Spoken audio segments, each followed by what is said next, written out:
Woman is recognized for 5 minutes. Madam Chair, I rise in opposition to this bill for many reasons, but I want to take this opportunity to focus on one in particular.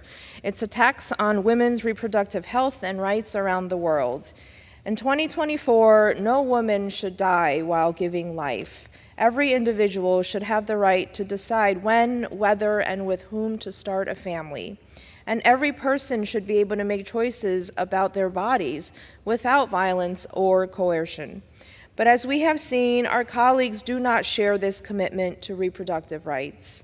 This week, we mark the solemn anniversary of the Dobbs decision, which stripped those rights from tens of millions of women. Now, this bill is trying to take Dobbs global by attacking the health and rights of women and girls around the world. It would also ban contributions to the UN Population Fund, UNFPA, an organization that serves 24.2 million women and couples every year. In 2023, with U.S. funding alone, UNFPA saved 4,000 moms from dying in childbirth and prevented 2 million unintended pregnancies by thorough voluntary contraception.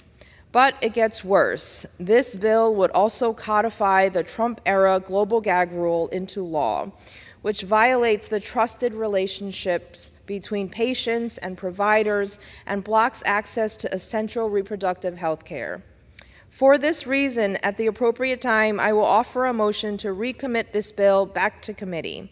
If the House rules permitted, I would have offered the motion with an important amendment to this bill.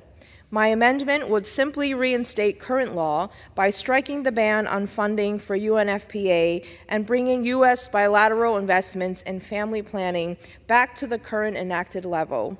It would also remove the codification of the global gag rule.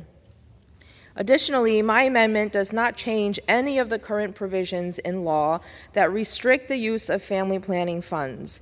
It would simply ensure that countries are setting their own health policies, not the United States. We can't in good conscience support this bill knowing the detrimental impact it would have on the health and well-being of women, children, and families worldwide.